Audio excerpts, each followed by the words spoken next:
Welcome to Candid Conversations with Dr. Mayfield. Here's your host, Trevor Sharon. Thank you for joining us today. I am really excited for this conversation. It's been something that I've been thinking about for the past couple of years, and it's the topic of singleness. I think that a lot of the time in our society, we see singleness as the next step to marriage. Like, it's only an interim period. And I've got a lot of friends who, for them, that is how they perceive this season of their life. And they're struggling through it because they're constantly looking for the right person. They're caught up in what is the next step? Who am I going to marry? And it's hard to watch that as a friend. So we have asked Lindsey Waggoner, a counselor here at Mayfield Counseling Centers, to join us about this conversation as a single woman and give us a perspective on what it is like to be a single woman in today's society, what her friends are experiencing, and how the people around her can support her, and how we can just be a better support of the single people in our lives. So Lindsey, in consideration of that path, some people believe that they are destined to be single for their entire life. That's what they want. That's how they were designed. And others, that's the complete opposite. Where do you find yourself? Super good question. I find myself getting married someday. However, at 30, I'm not over here pining to get married either. That was not the case for me at 22, 23, 24.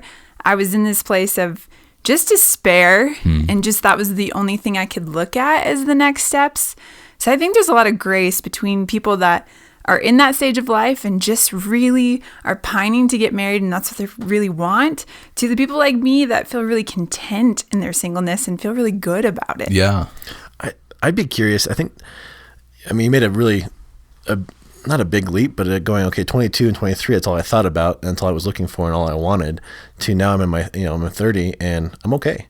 Let us in on that journey a little bit if you're okay with that, because I think that's so big, because we get a lot of people going, well, at 22, 23, you get the typical answer of what are you doing wrong, or where you shouldn't be doing this or shouldn't be doing that. But how did you get from that to contentment? Absolutely. It was a journey for sure. It's hard because in college, you're surrounded by options. You're surrounded by potential people you could date. However, when you're out of college and you're in the regular working world, you're working with people that are 30, 40, 50 years old. And so the options to date just goes down significantly. Yeah. And I describe it to people like this. There was one summer I worked at the mall, and the place I worked at, I could not think about anything else but the clothes I was putting away. I'm like, ooh, this looks good, and ooh, this looks good. So I would save things for my pile in the back for when I had my paycheck that I never earned because I always spent it on those clothes. Once I was out of that position and I did not work in that place anymore, I didn't think about the clothes. Yeah. I wasn't pining away at the jeans or the nice shirt because I wasn't saturated with it. And that's different when you're in college. It's I went to a Christian college, so it's the ring by spring. And I'm surrounded by it. I'm surrounded by teammates and roommates that are getting engaged and people posting on Facebook. So I was so surrounded by it and so saturated with it. That's all my mind could think about. Yeah. So in that situation, for those of us who are married or in relationships, and I have tons of single friends around me, and less couple friends, and I really want to do a good job of making sure that they don't feel this disconnect of that pining after it and not being able to get it, and that's the sole focus of their attention. I want to be able to, because some of my friends are amazing people, and they're just awesome, and I want them to see how awesome they are, but we get caught up in this conversation of, oh, I want to find somebody and there's nobody around, and it just seems to go spiraling into despair rather than encouraging identity, which is what we've tried to do in this podcast a lot. I think it's a discontentment, and that's a whole nother podcast, but I'd be curious to see what you think about that, Lindsey. I was thinking about that today before I even came to meet with you guys, and the difference between me in college and the early stages of being out of college was I started setting some goals in life in general so that my sole focus wasn't about getting married. My focus was, can I take a trip to Costa Rica and can I do a vacation with my roommates? Yeah. And my dad and I are going to hike the Grand Canyon rim to rim in May. I mean, so I started setting goals for myself and places I want to go. Getting my master's was a goal. Like, so my sole primary focus was not just marriage. And I don't want to minimize marriage because marriage is a beautiful thing. It's not just marriage. However, I wasn't looking for a person to fulfill some of those natural longings that I had in my heart that frankly will still be there when I get married, and I'll still have to pursue goals outside of my marriage relationship. So I think what turned the table for me and where I found some contentment is I set goals with some of my best friends and some of my family members. I love what you said, that some of those natural desires are still going to be there when you get married. I think we do look at marriage as a be all end all. It's the cure to what's ailing us. And as somebody who's been married just under 2 years, it's absolutely not that. There's so much Creates more problems. Right. There's so much of my own stuff that I brought into the marriage, so much that my wife brought into it.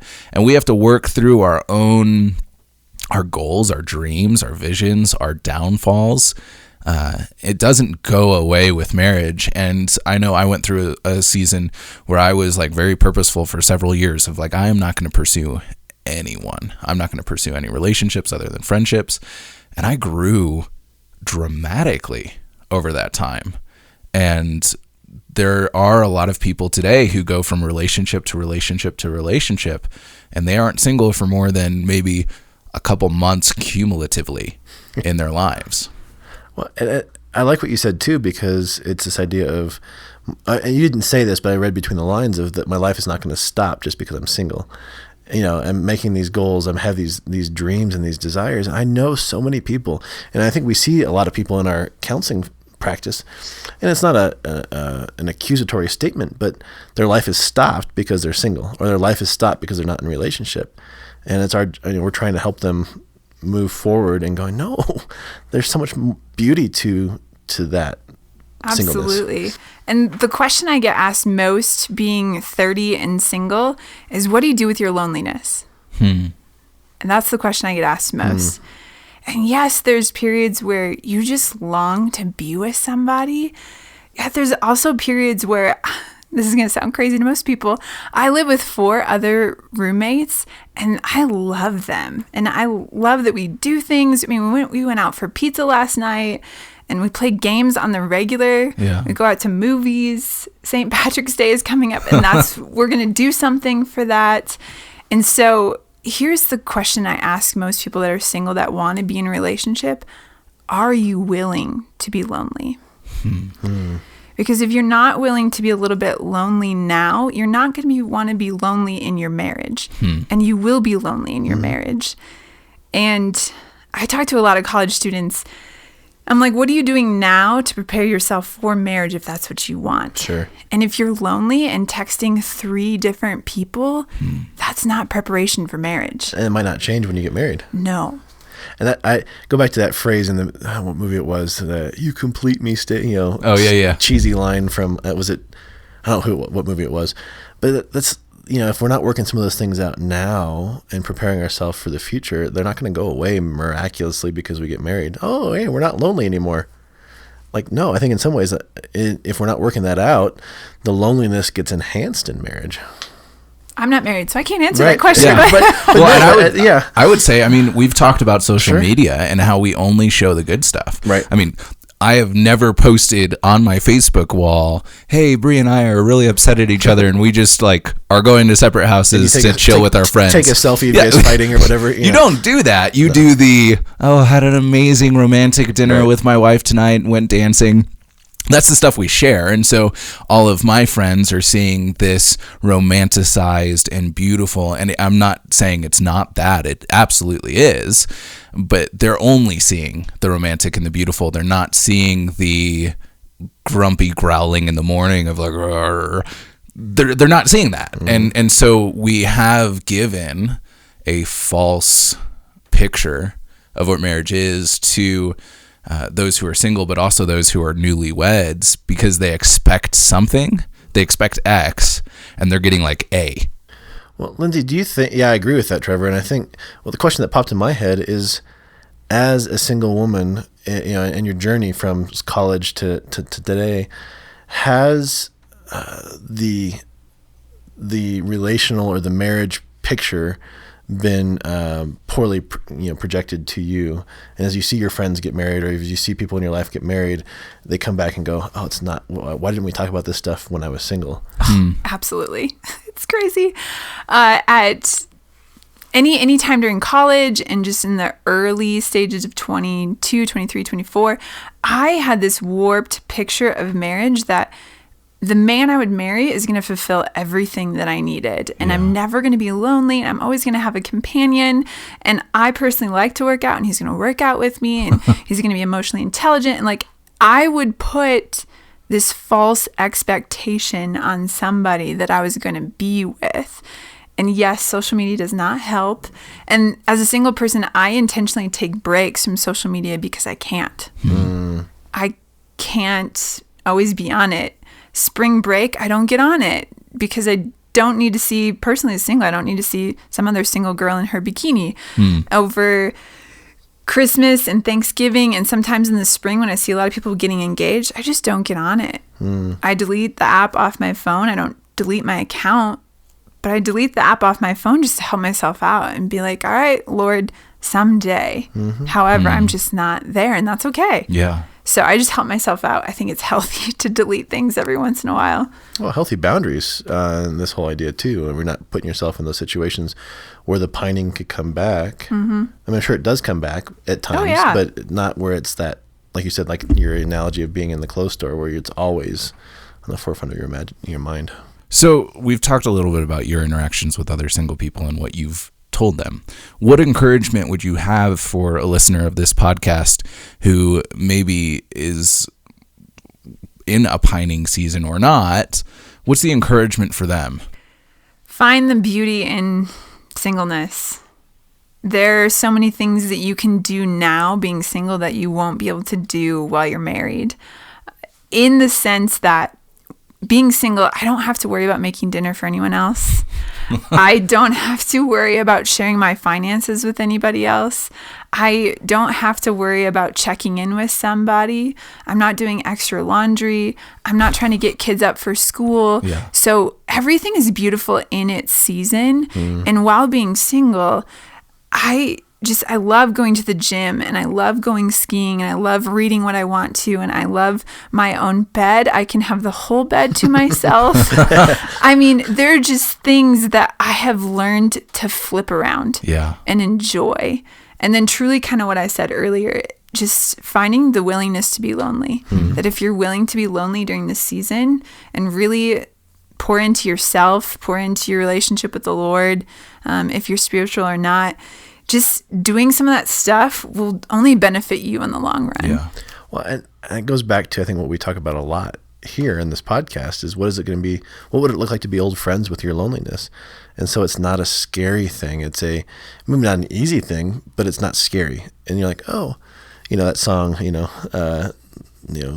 Hello Loneliness, or whatever that song is. I'm doing bad with my movie and song references. I'm not sure what you're trying to refer. Never mind. I'll retract that. But no, it's the idea that if we are okay with our loneliness, it doesn't scare us because we know it's a season, or it's just a blip in the time as we push forward. I know a lot of people that stay stuck and don't have any desire to move forward. Yeah. And I would say to people too that are married and you have single friends, like, how do you support them? Ask them. That's good. Ask for permission. Like, hey man, do you want me to set you up with someone? Do you want me to just set goals with you? Like, do you want to go to the Grand Canyon? Like, do we need to just like take bro trips together or girl trips together? How can I meet you in this place? Because some people will be in the journey and they'll want to be asked. Other people will not want to be asked. So there's no blanket statement on what to do with people that are single. There is just asking permission for it. let's go a little bit the opposite direction too, of what are some of the worst things that somebody can say to an individual who's not in a relationship? I mean, being single, you kind of expect that when you show up to a family gathering, especially if you haven't seen relatives in a while, the question of are you dating someone is going to come up. Yeah. And I'm not personally offended by that. I have other friends that hate that avoid family gatherings because of that. So I think it's case by case and everything's different. I've been thrown under the bus a couple of times where I turn red really easily, so my face will turn red. My brother called me probably a couple weeks ago, and he's like, I just met your husband. I'm like, oh, dear Lord. And he met this guy in a bar, and the guy was... It's a great start. I know. And this happens to me more often than you would think, that people are like, I have the perfect person for you. So my brother tells me that he's a great Christian guy and all this stuff. Well, here's where it leads to the red face. I have personally saved myself for marriage. And he's like, and the guy did too. Like, this guy's perfect for you. You both can enter into this together. And I'm like, oh, dear Lord. Interesting conversation to have with a man at a bar. Yeah, throwing out all the intimate details about my life. I'm like, oh, thanks, brother. Yeah. So, I mean, it's funny. I can laugh about that stuff, but people are funny. Maybe you don't get offended to this, but it's just amazing how many people have taken upon themselves to find a single person a spouse. I'm going to find you a husband. I want to find you a wife. I mean, I remember when I was 25 when I got married, but when I was like 23, 24 as a youth pastor, and everybody took it upon themselves to find me somebody. And I'm like, matchmaker, make me a match. You got the song right. Yeah, it's our society right now. It's you can't. How can you be content and not being married? Single? Right. And I know I got caught up in that in my single days, where that was, I mean, there was no thought in my mind of being content in the singleness. And looking back on it, all the awesome opportunities that I missed to really enjoy sleeping in my own bed, to not have to do extra dishes, to not do extra dishes, to not do extra. That's my favorite part. If I could go back and just do less dishes. Mine's laundry. Oh gosh. But I think we miss that so often of that beauty that's in that season. Yeah, there's so much joy in it. And this is not going to be for everyone, but I prayed a prayer a number of years ago that if you're not spiritual, if you don't have a relationship with Jesus, this is not going to make sense to you. So you can just stop listening. However, I prayed this prayer that I asked the Lord to make me invisible to everyone but my spouse. And literally, my roommates and I can walk into a bar and they all get asked to dance, and I will just be like, all right, like, see you later. And people around me that used to like set me up don't set me up anymore. And I think it's just the Lord's covering over me. And I have found so much peace and so much joy in just knowing that I'm not here to turn heads. That's not my position as a woman. I'm not here to turn heads. My position as a woman is to live fully for the Lord and to pour into the jobs that I'm doing right now and the assignments that I have to enjoy where I'm at. And so I know the prayer's not for everyone, but really it saved me from a lot of heartache. Yeah. Because I'm not messing around dating everyone and their brother. Yeah. That's great. Lindsey, thank you so much for joining us today. This has been it's been encouraging for me to hear, and just fun to hear you speak such life over singleness and the beauty that can be found in there. And I really hope that, for my sisters and my friends that are listening to this podcast, that they feel encouraged and like they can seize an opportunity in this time of life and really enjoy what they're experiencing in this season. And I do want to say to our listeners that if you are struggling with this, there's no shame in saying, hey, I need to go talk to somebody, whether it be a clergy, or a counselor. I'm just going, I need to work through this because I'm not content and I'm always focusing on the wrong things. And I hear Lindsey's story and it's really encouraging, but how do I get there? And so if we have listeners that are listening, give us a call at Mayfield Counseling Centers, or contact at mayfieldcounseling.com. but it's not, there's no shame in going, I can't do this alone right now. I need to have somebody that can walk with me through this. Right. Yeah. And it's not always rainbows and butterflies. Like there are times that I really want to be married, and there are other times I'm like, no, I'm good. So just the willingness to work on yourself, the willingness to go through kind of the crappy parts of being single, but also finding the joy too, because I think there's both. Thank you for joining Candid Conversations. If you would like more information, go to mayfieldcounseling.com/Candid Conversations and check out our Facebook page, Candid Conversations with Dr. Mayfield.